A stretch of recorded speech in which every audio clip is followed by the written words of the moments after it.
In almost every way measurable, millennials in the US that are now turning 40 years old are doing worse financially than the generations that came before them.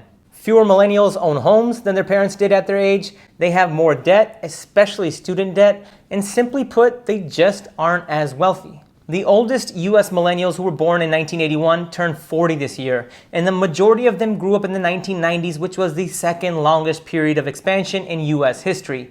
Unemployment was steadily falling, and there wasn't really a recession until the late 90s with the dot-com bubble bursting. But since entering adulthood, the oldest millennials have been hit with two major recessions at critical stages in their financial development. The first happened when they were in their mid-20s when Lehman Brothers went bankrupt in 2008, and that sort of kicked off the Great Recession. The second happened just last year with the coronavirus pandemic, which kicked off a recession of its own. Both of these periods increased unemployment and slowed down wage growth and just made it harder to accumulate wealth. But let's take a quick look at this chart. The yellow bar signifies median income, the green bar signifies median wealth, and the red bar signifies median debt between three generations, the boomers, Gen X, and millennials, all at the age of 40 years old. And as you can see, boomers have a median wealth of a little more than $112,000 by the time they were 40 years old, compared to a little over $91,000 for millennials. But the real difference is in the amount of debt that each generation carries. At the age of 40, boomers had a little over $40,000 in debt, and millennials at the same age have an average of over $128,000 in debt. So in summary, millennials not only have less wealth than their boomer counterparts, they also have more than 3 times as much debt as boomers at the same age. All things considered, there are 3 major factors as to why millennials haven't accumulated as much wealth as generations before them. The first is student debt, the second is home ownership, and the third reason is that millennials are simply more racially diverse, which actually doesn't work in their favor in terms of wealth. In this video, we will cover each one of these factors in more detail, but before we do that, please remember to hit that like and subscribe button if you enjoy content like this. The first factor contributing to the differences in wealth among the generations can be attributed to student debt. As you can see from this chart, the percentage of families with student debt or education debt has greatly increased.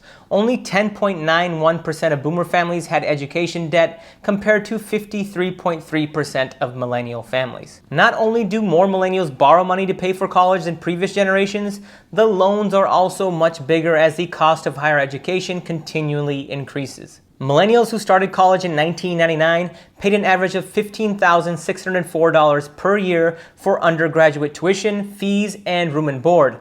Now, when Gen Xers and baby boomers started college, that number, adjusted for inflation, was about $10,300. Not only is higher education getting more expensive, but the fact of the matter is that going to college is becoming more and more important, at least statistically. Millennials with bachelor's degrees or higher earn 113% more than what they would have earned with only a high school diploma.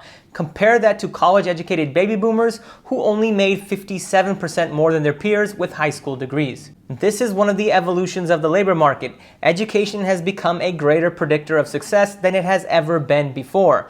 Now, I'm not saying that you have to go to college to be successful. I'm just saying that it's a higher predictor of success today than it has ever been in the past.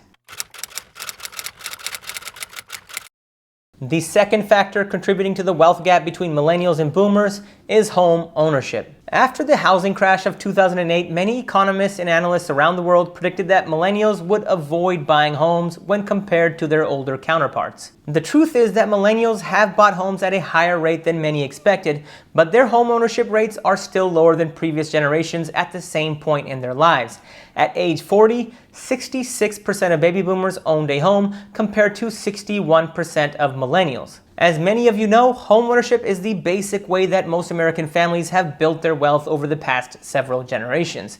It's not that millennials don't want to be homeowners, it's the fact that homes are simply too expensive. Adjusted for inflation, the median price baby boomers paid for their home was $216,000, while millennials are paying a median price of $328,000. That means that houses are 51% more expensive than they were in 1989, and during that same time period, wages have only risen 20%. It also doesn't help that the housing market is red hot right now due to interest rates being extremely low. But for the millennials that were already homeowners before this recent surge in prices, they are sitting on a nice amount of home equity. But for the renters who are looking to become homeowners, there have been better days.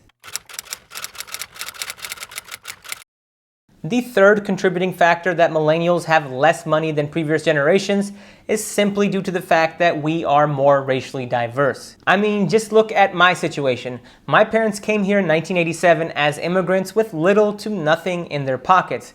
They didn't have any generational wealth that they could rely on, like inheritance or real estate, and my family is hardly an outlier. There are millions of others just like me. But when we talk about millennial wealth from a statistical standpoint, Black and immigrant families are at a disadvantage. Like I said earlier in this video, a bulk of the wealth in this country was created through real estate, and up until the Fair Housing Act of 1968, many Black and immigrant families weren't allowed to buy a home. That's why when we look at the typical baby boomer at 40 years old, they had about $113,000 in wealth, while a 40-year-old millennial has a net worth of about $91,000. Now, both of these figures are inflation adjusted. Again, that $91,000 figure is lower because of immigrant and Black families, bringing the average down. According to Bloomberg, the median white family has nearly 8 times as much wealth as the median Black family, and more than 5 times as much wealth as the median Hispanic family. Even I was surprised to hear those numbers, but the fact of the matter is that as we diversify as a country, we need to solve some of these racial inequities. Financial stability is a key component to upward mobility for pretty much all of us. The better off we do collectively as racial groups, the better off we do as a nation.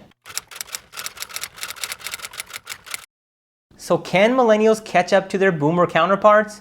The very simple answer to this question is yes, but it will require some work. The first thing you can do is subscribe to this YouTube channel because it will help you out tremendously. In all seriousness, I post multiple times a week on ways that you can build your long-term wealth. And as bad as these statistics look, we as millennials have more resources at our disposal than any other prior generation, and it's not even close.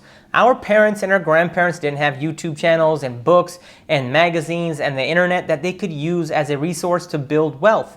They did it through trial and error, or they had a mentor or family member help them out. I get it, not all of us were born into money. Not all of us had the advantage of our parents or our grandparents being here for generations to show us the ropes. In fact, if you think about it, almost every family in this country was an immigrant family at some point in time. So in essence, we all had to figure it out. Some of us just had more advantages than others. My point is, don't let the bleak picture that's painted about millennials discourage you from building your dreams and building your wealth.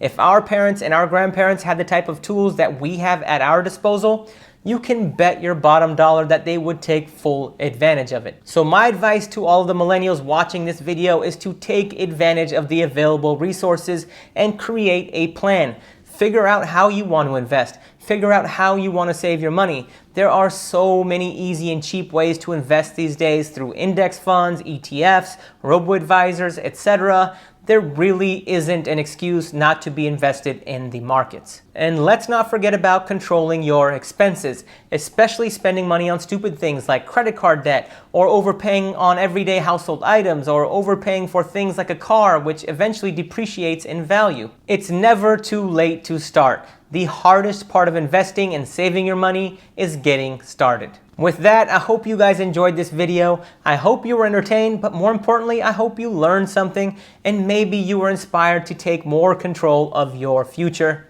Thank you all for watching. I'll see you all next time.